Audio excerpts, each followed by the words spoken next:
Hey everyone, it's Sunday, April 4th. Happy Easter to all who are celebrating. Happy Passover to all who are celebrating. Congressman Bill Keating is our guest this morning. Let's go on the record. From the South Shore to the South Coast to Cape Cod, Bill Keating represents a district looking for hope in a post-pandemic economy. With massive projects like the replacement of the Cape Bridges looming, can he deliver the federal dollars to get the job done? Let's go on the record. From WCVB Channel 5, the inside word from Washington to Beacon Hill. Today's newsmakers are going on the record. And welcome to OCR on this first Sunday in April. I'm Ed Harding, along with News Center 5's political reporter Janet Wu. Spring has sprung, at least according to the calendar, and progress in the COVID-19 vaccinations is encouraging. Those 55 plus become eligible tomorrow. Here in Studio C, we continue, as we have done for the past year, to respect all social distancing protocols. Wu and I are a good distance apart here in the studio, as you can see. And joining us via Skype is Congressman Bill Keating, who is at home in Bourne, and he's represented his district for a decade now, re-elected this past November. Congressman, thank you for your time this morning. It's great to have you on this Sunday morning. Happy Easter and happy Passover to the people that are now celebrating that this week. It's Easter again, and I'm on the record. It seems almost a tradition. Seasonal, right? Yeah. Happy Easter to you. Unfortunately, we have to dive into some unhappy subjects this Easter. Positivity rates for COVID infections are rising faster on Cape Cod than most other parts of the state, even though the vaccination rate is the highest in the state. And that's due mostly because of the large number of seniors there.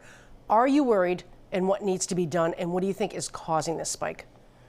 Well, it's a concern. I think most people think it's the variant that's there, particularly the B117. That variant comes from the UK originally. They think that could be it, but the research isn't done yet. But what we do know is in many of the communities towards the center of the Cape, that the rates are higher than the Massachusetts average by 2, 3, 4 times as much. So it's significant. We're watching it.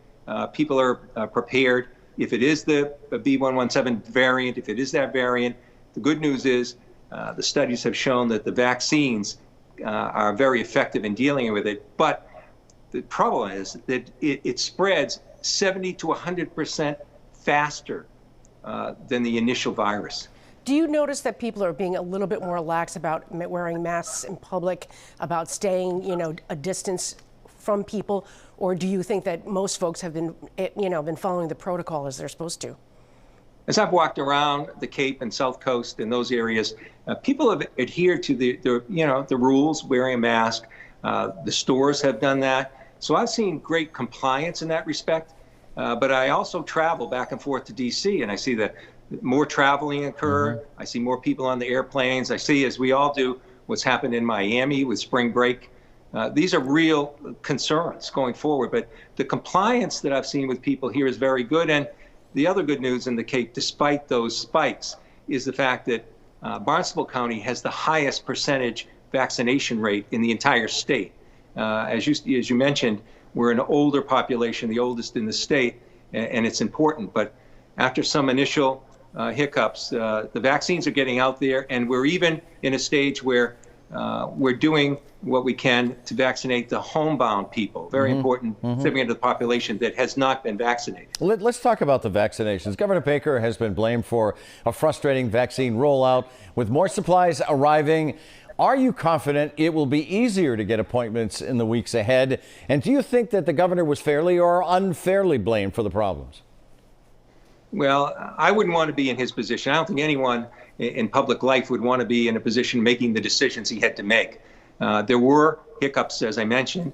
You can look at the headlines in our region, in southeastern Massachusetts and the Cape. We wanted to have a mass site, a mass vaccination site. We've moved forward, and there are sites available. We are getting the vaccines. And of course, trying to help my wife online too to get an appointment. I must have invested hundreds of hours of pure futility where you get to that last step and then it's gone, just like a mirage. So I experienced it myself, as did so many other people, but it's better.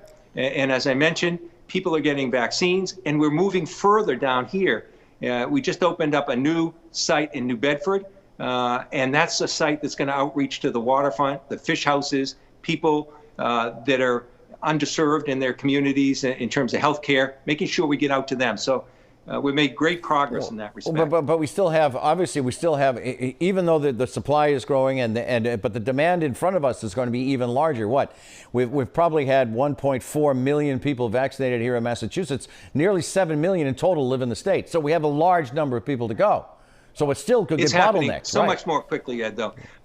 I do believe that what the president has been talking about in terms of making vaccines available in May, making sure that people have that opportunity. We're seeing it here. A good thing to mention to people here this weekend is be sure if you can pre-register, go ahead and pre-register. Even though tomorrow you're going to see the over 55 population be eligible and you're going to see the other people to the end of the month, you can pre-register and that might help. I want to ask you about the other big subject that's sort of dominating political news this week. How do you think President Biden's infrastructure bill will help Massachusetts? And specifically, is there money to replace those 2 Cape bridges? Well, I got to tell you, this is an infrastructure plan, and certainly President Obama had one. President Trump talked about it. This time it's going to happen. This time we will have a massive and historic infrastructure plan, and I support it. It's going to be important for our overall economy. It's going to be important in terms of dealing with our climate change issues. It's going to create new jobs, not the jobs of the past. And I'm extremely optimistic, with or without this plan, that we are going to have the funding for those 2 Cape Cod bridges. They're unique. They're owned. They're assets of the federal government, unlike so many other projects around the whole country. The U.S. owns that. They have a responsibility statutorily to fix it. So I'm very confident we're going to have the money for the bridges going forward. But is the money in the bill right now? I mean, you say with or without it. Is there a chance that the money will not be in this bill? The people have said there's 10 bridges that are going to be singled out for the state. The president announced that, but there's no projects attached to that. So there's nothing in the bill of that detail right now. It's now coming to the House, and we'll be dealing with it. The important thing is, from my perspective, in terms of funding, I want to see incorporated what I got incorporated into the House plan that passed last year that the Senate never took up. If we get that structure of funding in place with the uniqueness of this bridge, I remain very confident we'll go forward with it. So this is something to look forward to. But it's just not the bridge, Jen. In my district alone, offshore wind, the new jobs are going to be created for that. There's monies to go through the whole eastern coast with that. And also, I represent one of the largest coastal borders in the entire Congress. And there's coastal resiliency money to deal with the infrastructure around our coast as well. So there's so much more than just the bridges in this. Well, and Congressman, let's pick up on that, because the infrastructure bill does put a lot of money into urban projects like electrical transportation, bike paths, climate-friendly concepts. Republicans with support in more rural areas want money directed toward fewer green projects like building and fixing roads, bridges, and the internet. So are Republicans wrong? Just look at the private side of things. The private side has already made a decision on issues where infrastructure money is going to be targeted. Those corporations have already moved away from coal and oil and the energy sources of the past and everything that's around it. This is present necessities and going for the future for decades, meeting those needs. That's the difference in this plan. And it's going to have great support by the American public. But I do think there's going to be, again, gridlock in Congress dealing with this. We're already getting those signals. Now, they might say they're opposed, as you brought up, Ed, with things that are green in nature. Well, that's the future. And if they represent coal mining areas, if they represent oil corporation areas, then they're going to vote their district. However, the real reason there'll be opposition is the same reason we haven't had action in decades. Everyone wants an improved infrastructure. We're grade C- by civil engineers. We're 13th of modern countries, of the most developed countries in our infrastructure. So every time I've heard, time and time again, oh, we're for infrastructure. This is a place of bipartisan support. Well, there's bipartisan support for infrastructure. What has never occurred is there's never bipartisan support to pay for that.